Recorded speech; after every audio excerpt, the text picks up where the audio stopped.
স্বজন স্বজন ওই মেয়েটা, যে মেয়েটা মারা গেছে ওই তার স্বজন একটা, নাম পরিচয় জানা যায়নি।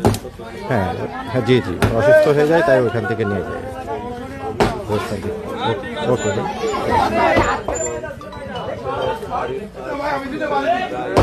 হ্যাঁ, সোয়াব সোয়াব।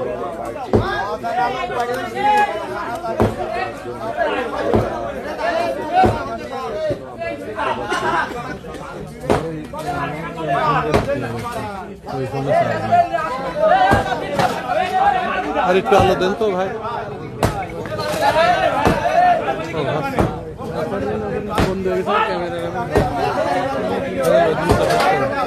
উৎসবে খুশি হবে নগদে বেশি, কারণ ঘন্টায় ঘন্টায় আছে গিফট জেতার সুযোগ।